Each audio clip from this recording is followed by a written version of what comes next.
Bismillahirrahmanirrahim.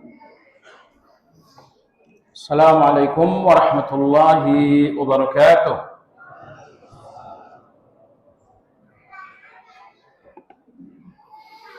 Alhamdulillah alladzi bi ni'matihi tatimmu shalihat. Wa ashhadu an la ilaha illallah wahdahu la syarika lah. وأشهد أن محمدا عبده ورسوله لا نبي بعده اللهم صل وسلم على محمد وعلى آله وأصحابه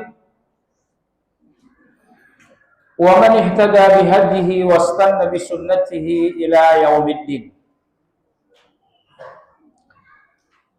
يا أيها الذين آمنوا ittaqullaha haqqa tuqatih wa la tamutunna illa wa antum muslimun. Kaum muslimin wal muslimat rahimakumullah, kajian tafsir surat Al-Baqarah malam ini insyaallah memasuki pembahasan ayat yang ke-99, 100 dan 101. Ketiga ayat ini saling berhubungan, maka insyaallah akan kita diskusikan dalam satu majelis ini. Allah Tabaraka wa Ta'ala berfirman, A'udzu billahi minasy syaithanir rajim. وَلَقَدْ أَنزَلْنَا إِلَيْكَ آيَاتٍ بَيِّنَاتٍ وَمَا يَكْفُرُ بِهَا إِلَّا الْفَاسِقُونَ. Dan demi sesungguhnya kami telah turunkan kepadamu, wahai Muhammad, ayat-ayat yang sangat jelas. Dan tidaklah ada orang yang mengingkarinya kecuali orang-orang fasik. Ayat yang ke-100, Awa kullama ahadu ahdan nabadahu fariqum minhum bal aktsaruhum la ya'lamun. Dan apakah dalam bahasa Arab awa kullama susunan aslinya adalah wa akullama. Tetapi karena tidak indah terdengar, didahulukanlah hamzah tersebut menjadi awakullama. Sehingga dalam terjemah tetap wa yang pertama diterjemahkan, baru istifham. Awakullama, dan apakah setiap kali ahadu ahdan, mereka berjanji, yakni orang-orang Yahudi, nabadahu fariqum minhum, niscaya sekelompok di antara mereka akan mencampakkannya. Bal aktsaruhum la yu'minun, bahkan sebagian besar dari kalangan mereka tidak beriman. Ayat yang ke-101, walamma ja'ahum rasulun min indillah musaddiqun lima ma'ahum nabadha fariqum minal ladzina utul kitaballahi wara'a zuhurihim ka'annahum la ya'lamun. Dan ketika telah datang kepada mereka seorang rasul dari sisi Allah, Rasul yang membenarkan apa yang ada bersama mereka, yaitu Taurat. Nabadahu fariqum minal ladzina utul kitab. Orang-orang ahli kitab mencampakkannya, yakni mereka mencampakkan kitabullah di belakang mereka. Kitabullah mana yang mereka campakkan? Al-Quran ataukah Taurat? Dua-duanya khilafiyah di kalangan ulama. Jadi coba dengar, ketika Nabi telah datang dengan kitab Al-Quran, dan ternyata Al-Quran ini sejalan dengan Taurat. Pembicaraan ayat ini adalah tentang sihir. Orang-orang Yahudi punya kecenderungan kepada dunia sihir. Lalu selama ini mereka membela diri dengan Taurat. Mereka mengatakan, kami tidak bisa menerima Al-Quran Muhammad karena Taurat membenarkan hal ini. Dan ternyata setelah diperiksa di dalam Taurat, Al-Quran dan Taurat sama. Sama-sama melarang sihir. Nabadha fariqum minal ladzina utul kitaba kitaballah wara'a dhuhurihim. Tiba-tiba mereka mencampakkan kitabullah di belakang mereka. Menurut Anda, kitabullah mana yang mereka buang? Sebetulnya betul. Tapi aslinya mereka membuang Taurat, tapi membuang Taurat sekaligus membuang Al-Quran. Makanya Allah tidak menyebutkan Taurat, dan Allah pun tidak menyebutkan Al-Quran, tapi Allah menyebutkan dengan bahasa yang global. Mereka membuang kitabullah, agar kedua-duanya tercakup. Ka'annahum la ya'lamun, seakan-akan mereka tidak mengetahuinya. Ya, Taurat ternyata sejalan dengan Al-Quran. Al-Quran membenarkan apa yang ada Taurat, bahwa sihir tidak boleh. Tiba-tiba mereka membuang kitabullah di belakang mereka. Mereka membuang Taurat pada aslinya, tapi itu juga berarti mereka membuang Al-Quran. Itulah terjemahan secara global ayat 99, ayat yang ke-100 dan ayat yang ke-101. Jemaah sekalian yang saya hormati, mari kita pelajari kandungan ketiga ayat ini lebih detail lagi. Anda masih ingat pembicaraan pada ayat 97 dan 98. Kedua ayat itu bercerita bahwa orang-orang Yahudi menyatakan bermusuhan dengan Jibril. Nah, mereka menyatakan permusuhan terhadap Jibril ketika seseorang atau ketika sekelompok di antara mereka bersama-sama menjumpai Nabi Shallallahu Alaihi Wasallam. Seorang perwakilan mereka mengatakan, wahai Muhammad, ada beberapa pertanyaan. Kalau kamu bisa menjawabnya, kami masuk Islam. Tapi tidak ada yang bisa menjawab pertanyaan-pertanyaan ini kecuali Nabi. Kalau kamu benar-benar Nabi, kau akan bisa menjawabnya dengan mudah. Dan berarti kami pun masuk Islam. Nabi kita menjawab, berjanjilah kalian akan masuk Islam sebagaimana nenek moyang kalian berjanji akan membawa Nabi Yusuf untuk kembali. Bukankah nenek moyang kalian saat membawa Nabi Yusuf berjanji kepada Yakub, janji yang disertai dengan sumpah bahwa mereka akan membawa pulang Nabi Yusuf. Maka berjanjilah kepada aku seperti janji nenek moyang kalian kepada Yakub. Mereka orang-orang Yahudi ini berjanji, Muhammad, kami berjanji seperti janji nenek moyang kami kepada Yakub bahwa kami akan masuk Islam. Kata Nabi, apa pertanyaan pertama? Mereka mengatakan, Muhammad, apa tanda Nabi akhir zaman? Kata Nabi Shallallahu Alaihi Wasallam, tanamu ainuhu wa la yanamu qalbuhu.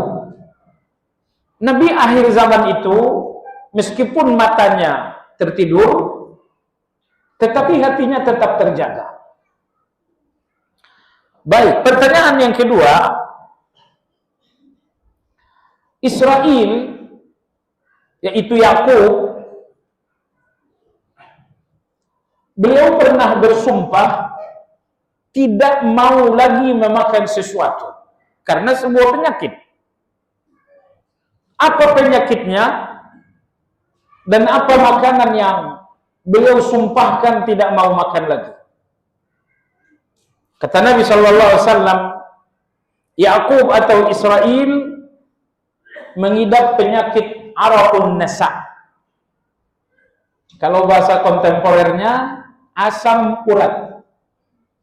Tapi kalau bahasa lebih tepatnya araqun nisa adalah penyakit di bagian punggung belakang turun ke pinggang dan ke kaki.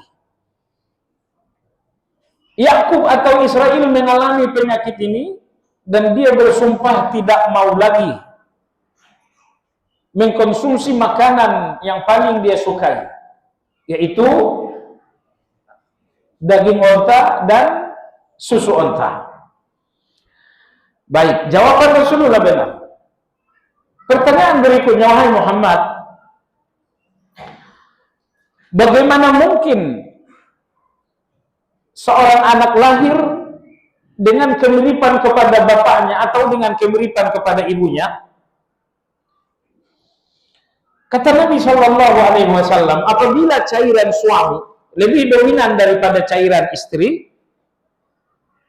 maka anak akan lahir lebih mirip kepada ayahnya. Tapi kalau cairan istri lebih dominan daripada cairan suami, maka akan lahirlah anak lebih mirip kepada ibunya. Nah, ada satu pertanyaan lagi, saya lupa tuh, ada yang masih ingat? Hah?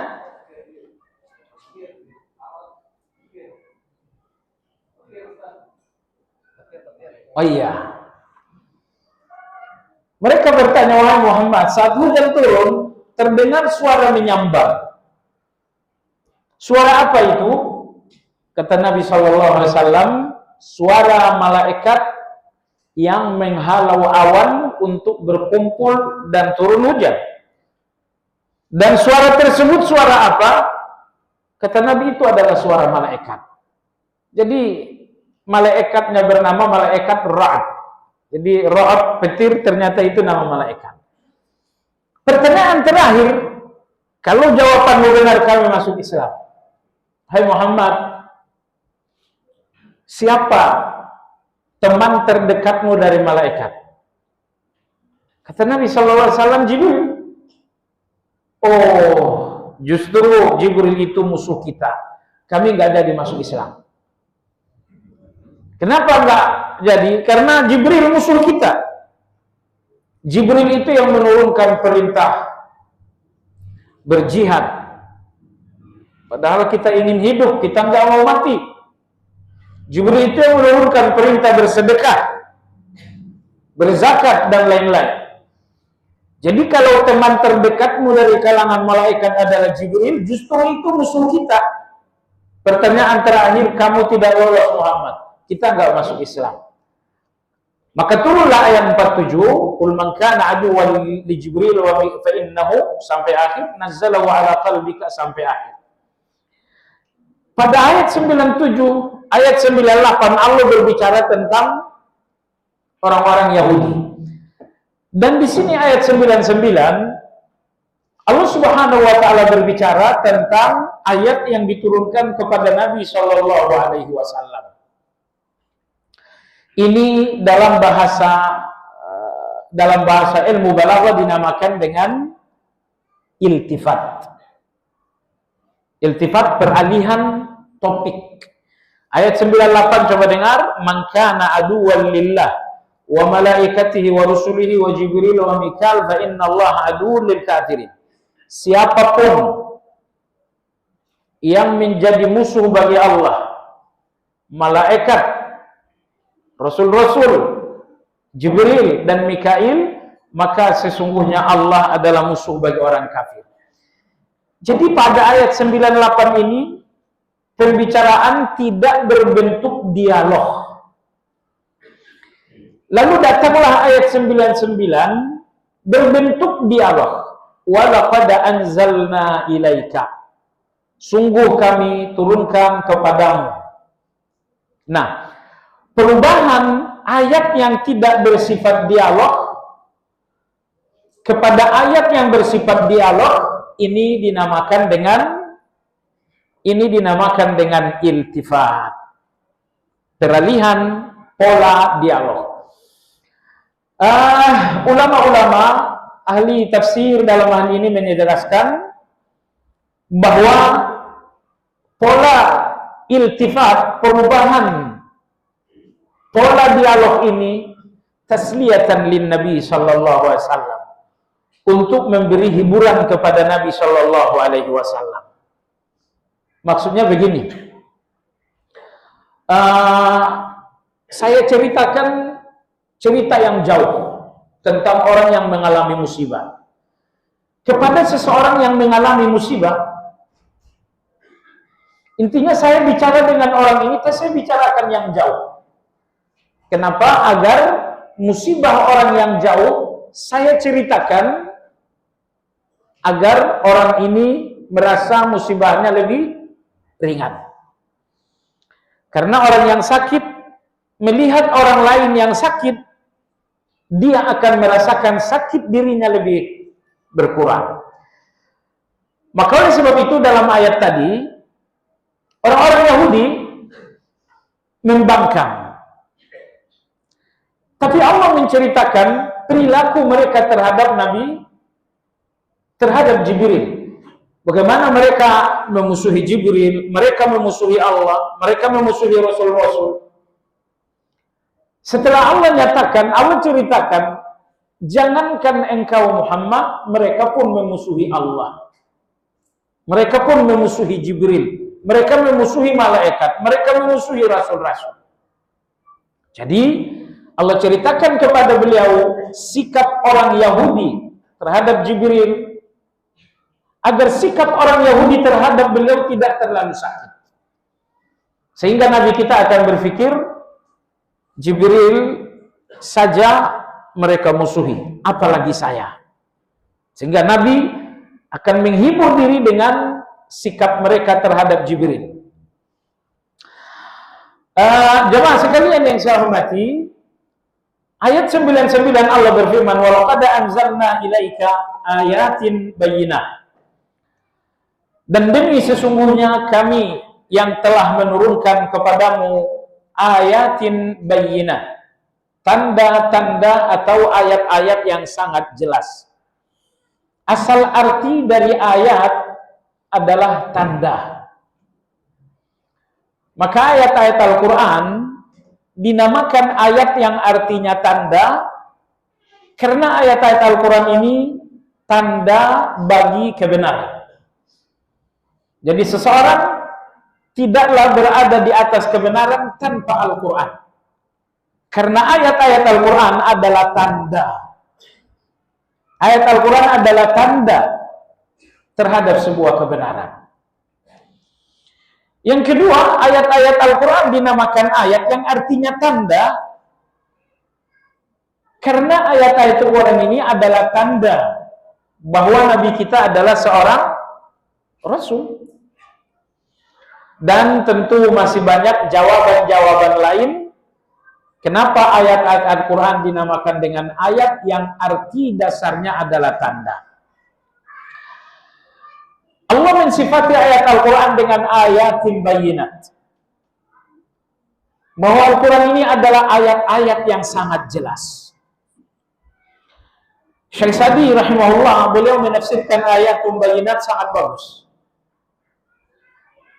Beliau mengatakan Al-Quran adalah ayat-ayat yang jelas karena dua alasan.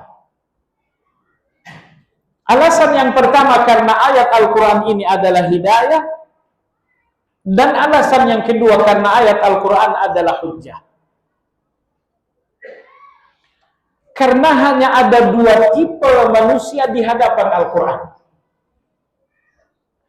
Ada orang-orang yang mencari hidayah, maka Al-Quran adalah hidayah. Dan ada orang-orang yang membangkang, ada orang-orang yang keras kepala, maka Al-Quran adalah hujjah. Sehingga Al-Quran ini adalah ayat-ayat yang sangat jelas. Bagi yang mencari hidayah, Al-Quran memberikan penjelasan sejelas-jelasnya tentang hidayah.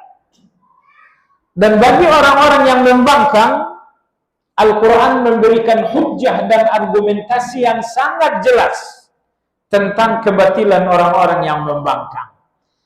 Jadi tidak ada pembangkangan terhadap kebenaran, melainkan argumentasi penyangkalnya ada dalam Al-Quran. Dan tidak ada orang yang mencari hidayah dan kebenaran, melainkan jawabannya ada dalam Al-Quran. Demikian penafsiran Syekh Sa'di rahimahullah ta'ala.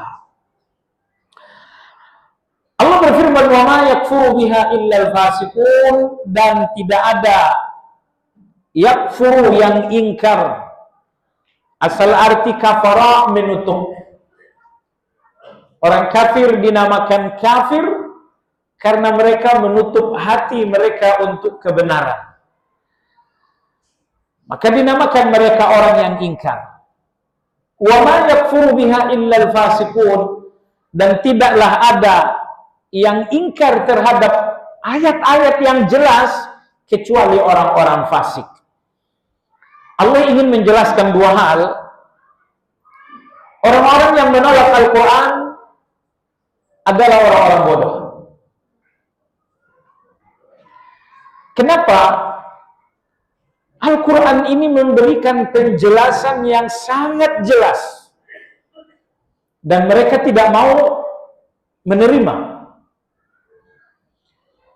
Orang yang tidak mau menerima penjelasan yang kontradiktif itu pintar. Orang yang tidak mau menerima penjelasan yang misterius itu pintar.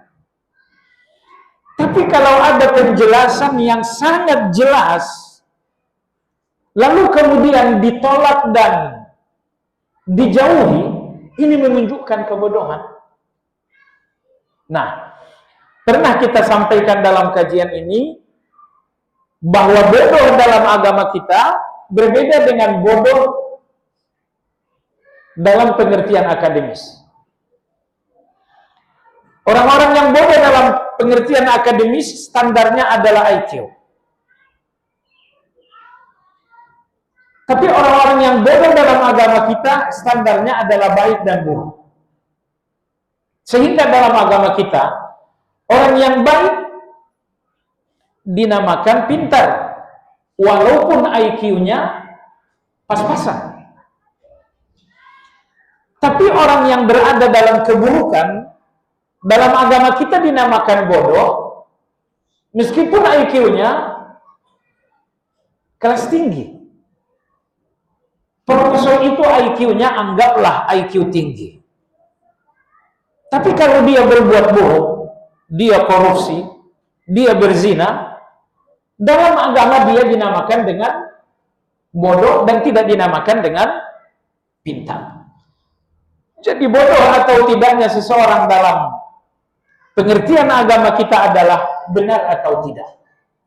Orang-orang yang benar dinamakan pintar meski dengan pendidikan apa adanya. Orang-orang yang melakukan keburukan dinamakan bodoh meski kelas akademisnya adalah seorang profesor. Penjelasan-penjelasan Al-Quran semuanya bayyinat, semuanya jelas. Misal, Allah adalah Tuhan. Bagaimana Al-Quran menjelaskan bahwa Allah adalah Tuhan? Penjelasannya sangat jelas. Nah, sekarang kalau Anda penjelasan yang sangat jelas ternyata nggak percaya juga, nggak nerima juga, Anda katakan apa itu? Oke, masih ingat dulu di bangku sekolah, kalau guru kita udah menjelaskan pelajaran, udah 3 kali dijelaskan sejelas-jelasnya dan ada murid yang nggak ngerti juga, itu guru kita juga kadang-kadang salah ngomong. Ah, dasar kamu murid bodoh. Karena penjelasan yang jelas kok nggak difahami juga. Nah, yang berbeda, penjelasan guru di sekolah sejelas-jelasnya tidak dimengerti murid murni karena faktor IQ rendah. Baik. Adapun penjelasan agama yang sejelas-jelasnya tidak dimengerti dan ditolak oleh orang kafir, persoalannya bukan IQ, tapi persoalannya adalah hati yang sangat kotor. Maka Allah berfirman, "Wa ma yakfuru biha illal fasiqun." Tidak ada yang mengingkari ayat-ayat yang sangat jelas itu kecuali orang-orang fasik. Artinya ada penyakit dalam hati mereka, yaitu kefasikan. Kotoran fasik dalam hati itulah yang membuat mereka nggak mengerti kebenaran. Saya berikan Anda contoh. Seseorang yang hatinya berkarat berlapis-lapis tentang serakah riba. Misalnya seorang dari pekerjaan riba mendapatkan gaji 350 juta sebulan. Lalu Anda sampaikan ayat-ayat tentang riba, hadis-hadis tentang riba. Apakah dia mengerti atau pura-pura tidak ngerti? Intinya dia nggak bisa terima, bukan? Dia tidak bisa terima bukan karena ayat ini tidak jelas, tapi karena satu penyakit dalam hatinya. Yaitu penyakit serakah terhadap harta. Nah, jadi Allah Subhanahu wa taala ingin sampaikan penolakan terhadap kebenaran tidak berhubungan dengan IQ yang rendah, karena kebenaran ini telah datang dimengerti semua IQ. Namun penolakan terhadap kebenaran semata-mata karena kotoran dalam hati yang bernama kefasikan. Makanya di bagian awal surat Al-Baqarah Allah berfirman, "Dzalikal kitab la raiba fihi hudan lil muttaqin."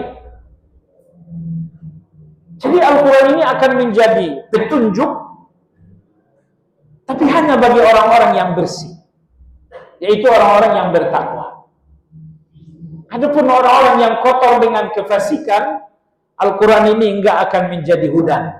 Nah, sampai di sini jamaah sekalian, cobalah masing-masing kita merenung, apakah atau sejauh mana kita telah berpedoman dan berpetunjuk kepada Al-Quran. Karena Allah di awal Al-Baqarah mengatakan, yang menjadikan Al-Quran petunjuk adalah orang bertakwa. Di sini dalam ayat 99 Allah berfirman, orang-orang yang menutup hati untuk Al-Quran adalah orang-orang yang fasik. Jadi, sejauh mana loyalitas Anda dengan Al-Quran, itulah jawaban tentang keimanan Anda. Tapi hubungan Anda yang renggang dengan Al-Quran, inilah yang menunjukkan kadar kefasikan waliyahudillah. Jemaah sekalian, tidak ada teman seakrab Al-Quran. Karena sampai di depan Allah, Al-Quran akan membela Anda. Teman-teman Anda saat ini di depan Allah nggak ada yang membela. Tapi kalaulah Anda sejak hari ini seakrab, sedekat mungkin dengan Al-Quran, maka teman dekat terakrab Anda Al-Quran, ketika di depan Allah, dia membela Anda di depan Allah. Sampai di depan Allah, Al-Quran berkata, "Ay Rabbi hullahu." Wahai Allah, berikan orang ini perhiasan. Maka Allah memberikan tajul karamah. Allah memberikan mahkota bernama mahkota karamah.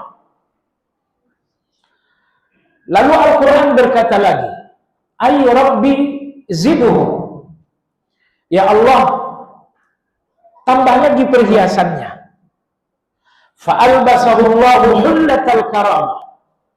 Maka Allah menyerahkan ke orang tersebut sebuah pakaian kemewahan, pakaian kebesaran. Al-Quran tidak diam. Al-Quran bicara lagi untuk yang ketiga. Kata Al-Quran, ay Rabbi irda anhu. Ya Allah, ridholah dengan orang ini. Allah mengatakan, aku ridho dengannya. Jadi, ketika tidak satu pun teman dekat yang berbicara kepada Allah untuk kebaikan bagi Anda, Al-Quran telah berbicara agar Allah memberikan Anda 3 kebaikan tadi. Makanya saya katakan tadi, tidak ada teman terdekat lebih dari Al-Quran, karena sampai di depan Allah, Al-Quran ini membela Anda, berbicara kepada Allah agar Allah memberikan Anda 3 kemuliaan tadi. Ayat berikutnya, ayat 100, aw kullama ahadu ahdan nabadahu fariqun minhum bal aktsaruhum la yu'minun. Dan apakah setiap kali mereka berjanji lalu sekelompok di antara mereka membuangnya, mengabaikannya, mencampakkannya, bal aktsaruhum la yu'minun, bahkan mayoritas mereka tidaklah beriman. Pelajaran dalam ayat 100 ini pertama, di antara watak mendarah daging orang-orang Yahudi, Bani Israel, adalah berkhianat. Dan pengkhianatan bukan watak yang muncul di zaman Nabi antara Yahudi dengan Nabi kita SAW. Tapi nenek moyang Yahudi yang tak lain adalah keturunan Yakub alaihi salam, mereka telah melakukan pengkhianatan kepada ayah kandung mereka sendiri. Bukankah nenek moyang Yahudi adalah anak-anak Yakub? Itu nenek moyang mereka. Dan bukankah mereka, nenek moyang mereka, anak-anak Yakub, mengkhianati ayah mereka, Yakub alaihi salam? Jawabannya iya. Jadi sejak nenek moyang mereka, pengkhianatan ini memang telah mendarah daging. Sehingga kalau mereka berkhianat kepada Nabi kita Shallallahu Alaihi Wasallam, itu lebih kecil dibandingkan ketika nenek moyang mereka berkhianat kepada ayah kandung sendiri. Kepada Nabi SAW mereka berkhianat secara ideologis, lalu mereka pun berkhianat secara sosial. Pengkhianatan mereka secara sosial, bahwa Yahudi yang ada di Madinah, Bani Quraizah, Bani Nadir, Bani Qainuqa, ketiga suku besar Yahudi ini harus bahu-membahu dengan kaum muslimin Madinah melawan musuh. Ini Madinah milik bersama. Kita lindungi, jangan sampai ada musuh yang datang membahayakan Madinah ini. Tapi ternyata mereka berkali-kali melakukan kerjasama dengan musuh untuk membahayakan Madinah. Bahkan ketika ada seorang anak muda melewati pasar mereka pun membunuhnya dengan keji. Bahkan ketika seorang muslim lewat di pasar mereka dengan pakaian hijab, mereka mengikat salah satu sudut dari hijab wanita tersebut, hingga kemudian saat dia berjalan, terbukalah hijab itu. Mereka pun tertawa terbahak-bahak.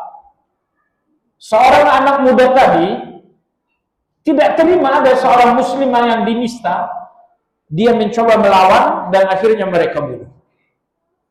Jadi, pengkhianatan mereka secara sosial sangat dahsyat kepada Nabi SAW. Begitupun pengkhianatan mereka secara ideologis.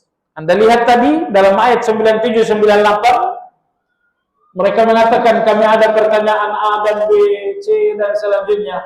Kalau kamu bisa jawab, kami masuk Islam. Nabi kita bisa menjawab. Bahkan jawaban yang terakhir sebetulnya jebakan saja.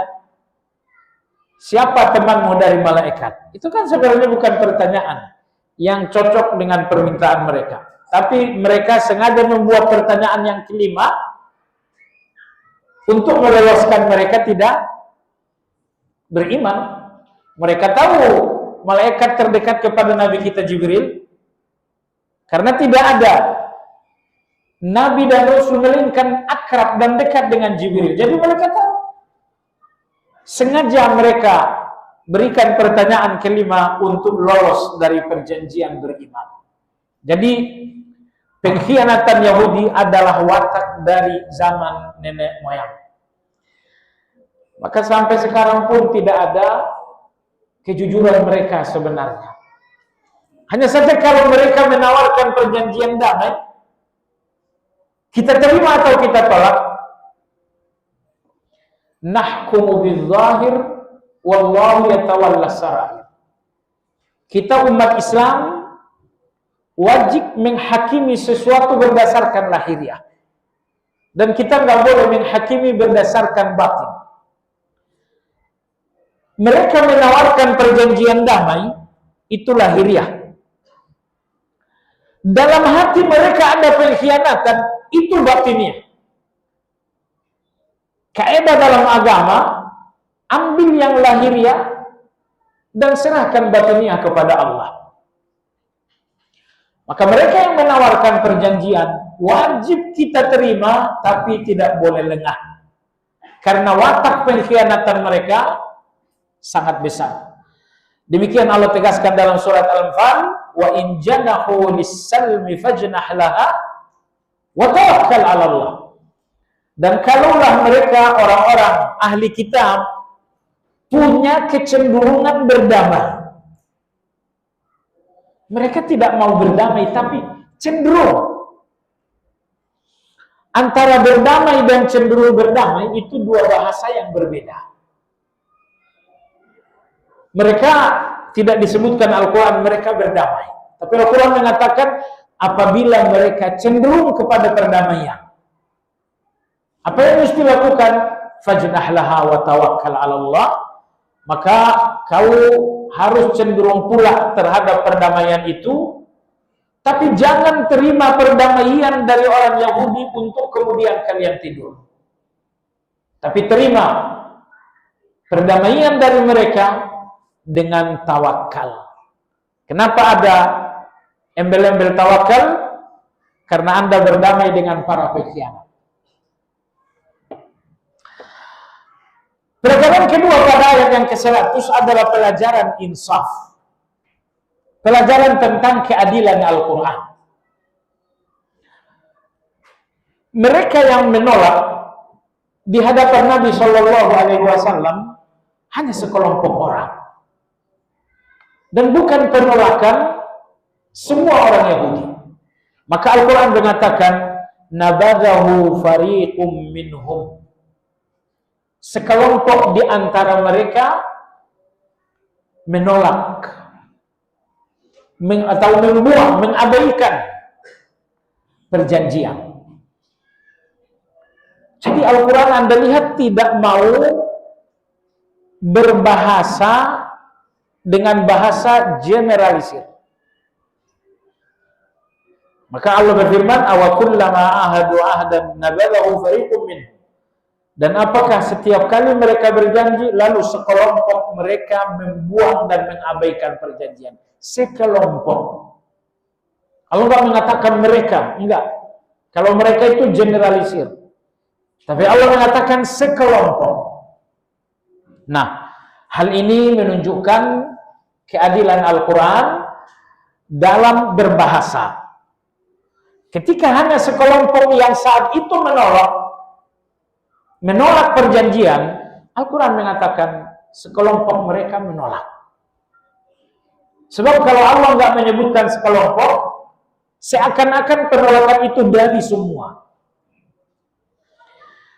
Tapi Allah berfirman, bal aktsaruhum la yu'minun, tapi mayoritas mereka tidak beriman. Syekh At-Tahawi ketika beliau menafsirkan ayat ini, beliau mengatakan ayat ini yataraqqa minal ghilzah ila ghilzatin kubra. Ayat ini menyebutkan sesuatu yang buruk dan menutupnya dengan yang lebih buruk. Karena ayat ini mengatakan sekelompok mereka membatalkan perjanjian, membuang perjanjian. Itu sekelompok. Bal aktsaruhum la yu'minun, bahkan mayoritas mereka tidak beriman. Jadi keburukan pertama sekelompok yang menolak. Tapi ujung ayat la yu'minun, menolak perjanjian adalah keburukan. Tetapi la yu'minun itu jauh lebih buruk lagi. Lalu beliau mengatakan penolakan sekelompok orang ahli kitab terhadap perjanjian disebabkan karena dalam hati mereka tidak ada keimanan. Nah, dari sini kita ambil pelajaran bahwa orang yang dalam hatinya ada keimanan, maka dalam hati itu ada kesetiaan terhadap perjanjian. Tapi kalau di dalam hati tidak ada keimanan, berarti di dalam hati itu pun tidak akan ditemukan kesetiaan terhadap perjanjian. Susah untuk mempercayai kesetiaan pada seseorang yang tidak beriman. Orang kafir atau orang munafik. Nah, kesetiaan dari orang-orang seperti ini susah untuk dipegang teguh. Baik jemaah sekalian, insya Allah ayat 101 akan kita sambung setelah kumandang azan. Dipersilakan. Ya. Ayat yang ke-101, walamma ja'ahum rasulun min indillahi musaddiqun lima ma'ahum, dan ketika datang kepada mereka seorang rasul. Allah tidak sebutkan namanya, Allah hanya mengatakan seorang rasul. Dinakirahkan, lit ta'zim, untuk membesarkan Rasulullah sallallahu alaihi wasallam. Karena ini salah satu uslubut tankir, seorang yang terkenal tapi namanya tidak disebutkan, disamarkan saja. Telah datang kepada kalian seorang rasul tanpa menyebut namanya. Ini tujuannya untuk lebih menonjolkan kehormatan Nabi SAW. Min indillah, rasul itu pun datang dari sisi Allah. Ini ta'zim yang kedua, pengagungan Allah yang kedua kepada Nabi SAW, bahwa beliau datang murni dari Allah.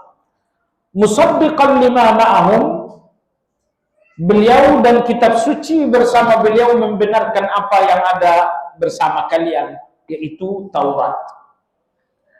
Nabara fariqum minal ladzina utul kitaba kitaballahi wara'a zuhurihim, tiba-tiba ahli kitab membuang kitabullah di belakang mereka. Ayat 101 ini hubungan dengan ayat 102 yang akan datang tentang sihir. Anda tahu orang-orang Yahudi, orang-orang yang sangat cenderung kepada dunia mistik, dunia sihir. Dan ketika Nabi kita SAW mengingkari, mereka mengatakan, jangan ingkari kami dengan kitab suci. Kitab suci kami tidak mengingkari hal ini. Kata Nabi, mana kitab suci kalian? Setelah dibaca, ternyata kitab suci mereka yaitu Taurat juga mengingkari sihir. Artinya Al-Quran membenarkan kitab mereka karena sama-sama mengingkari sihir. Apa yang terjadi? Mereka membuang kitab Allah wara'a zuhurihim, di belakang punggung mereka. Ka'annahum la ya'lamun, seolah-olah mereka tidak tahu. Nah, pelajaran dalam ayat ini jemaah sekalian, baik ayat 100 atau ayat 101 berbicara tentang betapa buruknya mengabaikan kitab. Yang dimaksudkan adalah Taurat pada ayat tersebut. Jadi kalau mengabaikan Taurat bagi mereka adalah satu keburukan, apalagi mengabaikan Al-Quran. Yang menarik, kalau di tengah umat ini ada yang mengabaikan Al-Quran, maka dia menjadi lebih buruk karena dua alasan.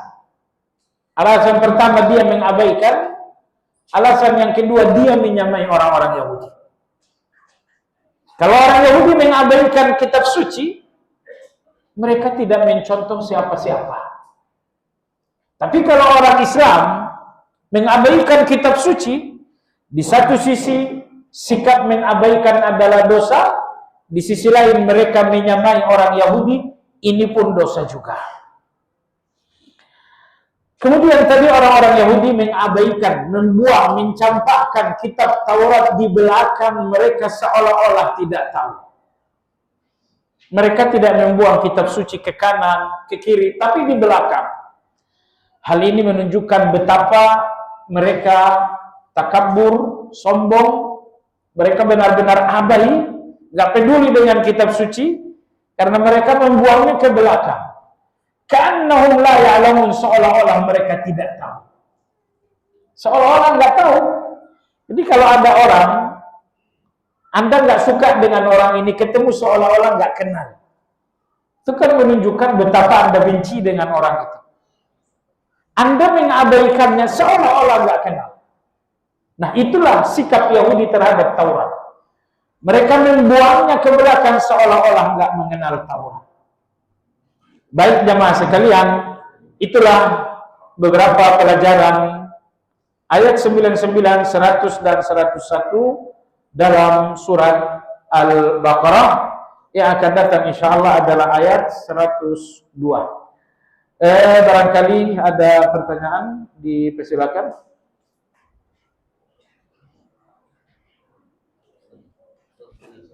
Fadhal. Kita perhatikan sejarah kaum Bani Israil bersama Nabi Yakub berkhianat pada ayahnya dan nggak membunuh saudaranya Yusuf. Iya. Kemudian yang dikhianati itu surat dari mereka atau dari Yusuf, dari penyidik atau mereka semuanya.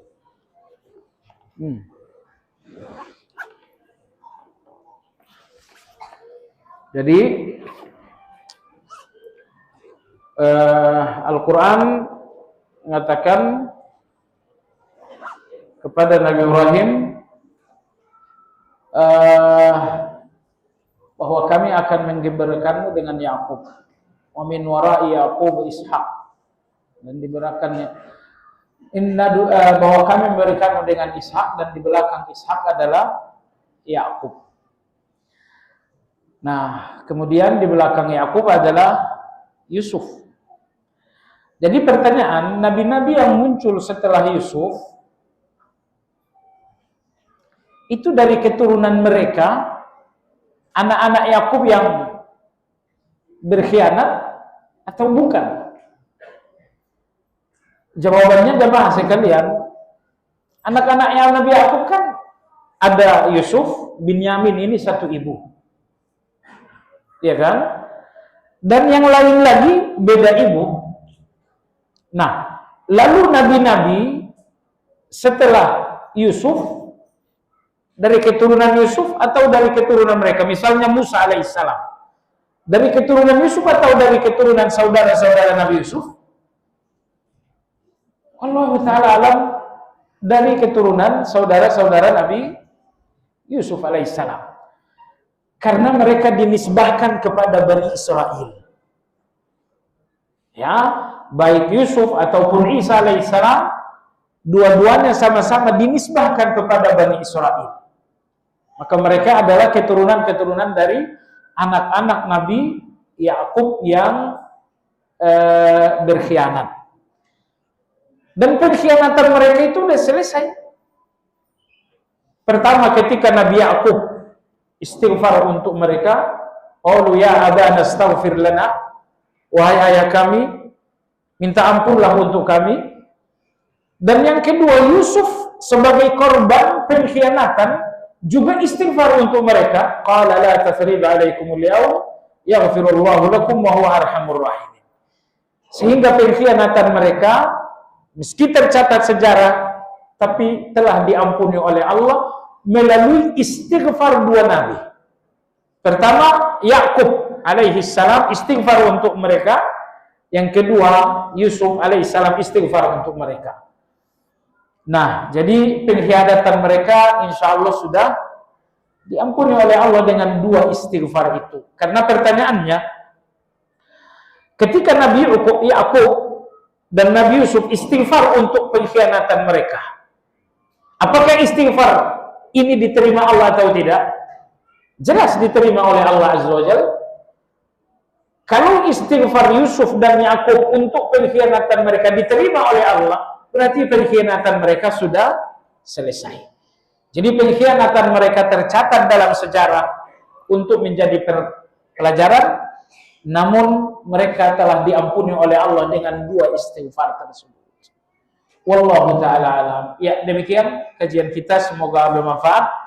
Subhanakallahumma bihamdika asyhadu an la ilaha illa anta astaghfiruka wa atubu ilaik. Alhamdulillahirabbil alamin. Assalamualaikum warahmatullahi wabarakatuh.